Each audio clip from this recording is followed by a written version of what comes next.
How's it going, everyone? Welcome to Shifting Lanes. My name is Hanson, and for this video, I've got the 2024 Chevy Trailblazer. This is Chevy's smallest crossover, and this one that I have tops out at $35,000. That's the most expensive Trailblazer that you can get.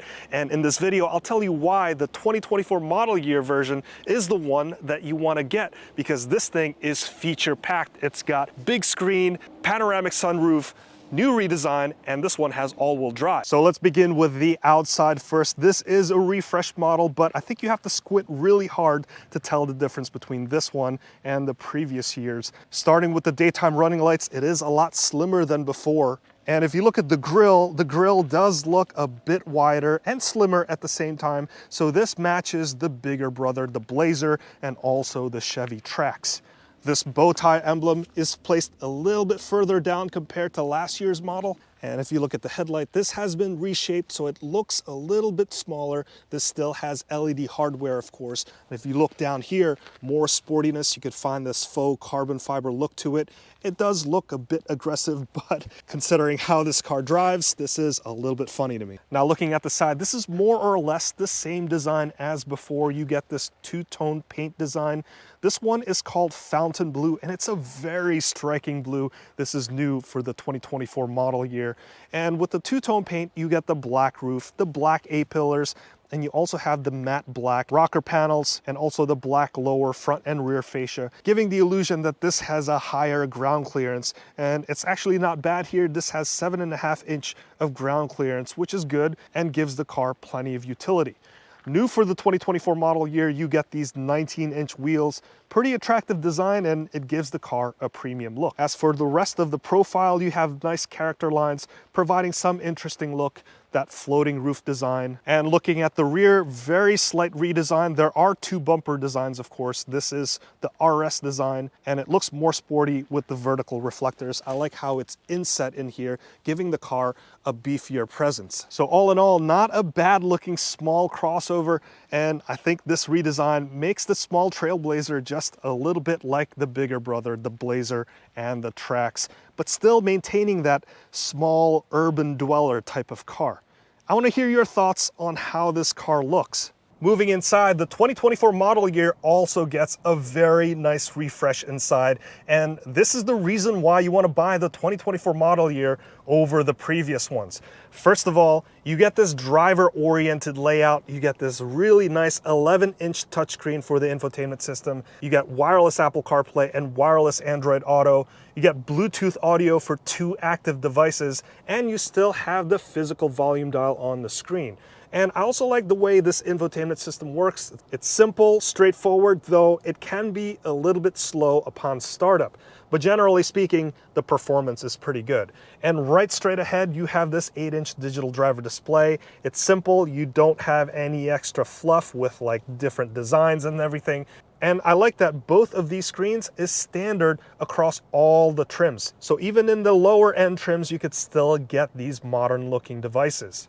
Looking at the steering wheel, this is pretty much the same design as last year's model. I like the amount of physical buttons on the steering wheel, and just like other GM cars, there are buttons behind the spoke for your volume and channel controls. And in this model, you also get heated steering wheel, and the button is on the steering wheel itself, which is a good design.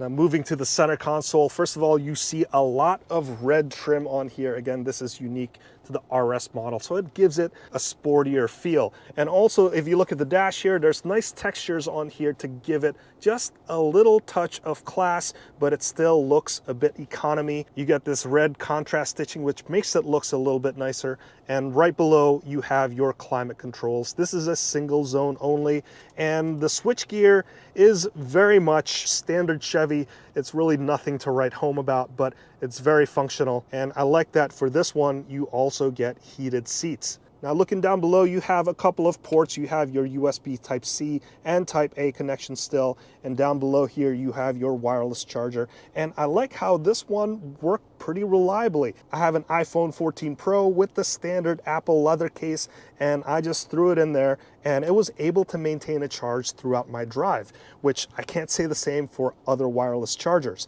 And then down here, you have a couple of different buttons. You have your auto start stop. Here's your lane keeping system, traction control button, your race flag mode. This is your sport mode button. And of course, this one comes with all-wheel drive. And then back down here, you have your gear shifter. Here you have the RS badging right there. And also there's buttons on the side of the shifter. This is how you manipulate the 9-speed automatic transmission when you're in low gear. That's the only way you could change your gear manually. And then over to the side, you have 2 cup holders and you could slot your phone nicely in between. And right behind that, you have a small cubby hole. You could put a large drink container into here if you want to.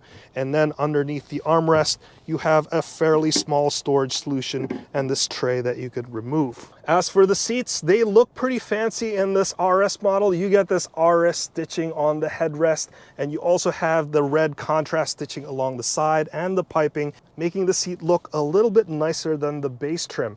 This has the EvoTex material, which is a synthetic material. It's supposed to replicate leather's look and feel, and tell you what, I really don't mind the look of this seat. It certainly looks more premium. And because it's synthetic material, it shouldn't get too hot or too cold in the extreme weather. And of course, like I mentioned before, this is also heated. Now moving to the second row, there's pretty good leg room here at 39 inches, and there's also good headroom at 38.4 inches. I'm 5'8", and I feel pretty comfortable inside.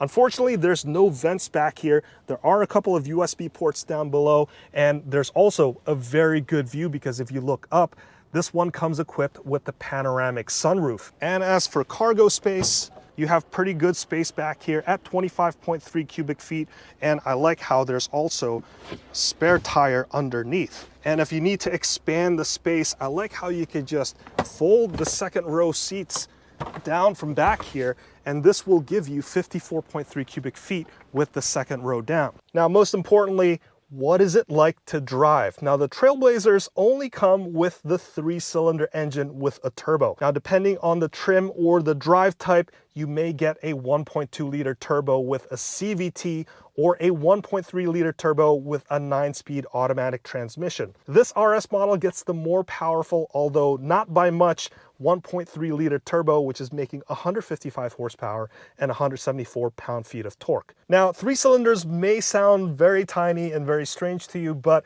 Chevy has been using this engine ever since this Trailblazer crossover model came out.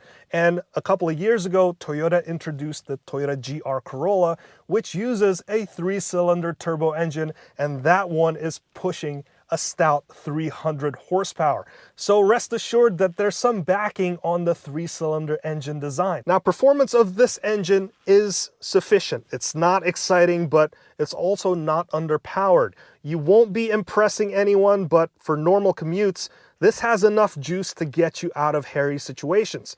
The presence of a small turbo also gives you a decent jolt in the mid-range. Now, as for 0 to 60, it does take a while, somewhere in the 10-second range. And once you start loading this with cargo and other passengers, you quickly realize how gutless this engine can be. As for fuel efficiency for the all-wheel drive model, it's rated at 26 city, 29 highway, and 27 combined miles per gallon. And I like how you can use regular gas for this engine. Now, when it comes to the ride quality, you're not going to mistake this car for a high-end luxury car. The ride is on the rough side, and the new 19-inch wheels will naturally give you the harshest ride out of all the other smaller wheel options. So that nice look does come at an expense, but only when it gets a little bit bumpy. Now, handling of the car is just fine if you keep it at low speeds. The smaller size and the light steering give this a nimble and eager attitude. But when you push it a little bit more, the car feels uneasy and also clumsy. The best thing this Trailblazer has going for it is the small size, and driving this around town, you just naturally feel more free and flexible. And another benefit is that you still get that crossover ride height, so you can still see around traffic. So if you're looking for a utilitarian car that can sort of do everything, but is a little bit cheaper and also on the smaller side, then the Trailblazer is totally it. But is it fun to drive? Not really, and I'd say that nothing in this category is all that fun to drive except for this one car, which I'll link up here. If you want to have a lot of fun at this price point, you're going to have to think more lower to the ground. Say something like a Volkswagen GTI hatchback, which still has a lot of space back there for all of your stuff and a lot more power in the engine bay. Or if you want something comparable to this Trailblazer, you should check out the new Hyundai Kona, which I've recently driven, and I'll link to that video down below. So the facelifted Trailblazer has a cleaner and neater face while looking more modern on the inside, with more features packed in. So do you like everything that's found in this car, and would you pay $35,000 to get this top of the line Trailblazer, or would you rather have something else? Please let me know in the comments below. And as always, if you've learned something from this video, please consider hitting that like, subscribe, and that notification bell so that you can be notified the next time I make a new video. Let's wrap it up right there. My name is Hanson, and this has been the redesigned 2024 Chevy Trailblazer RS, and I'll see you in the next one.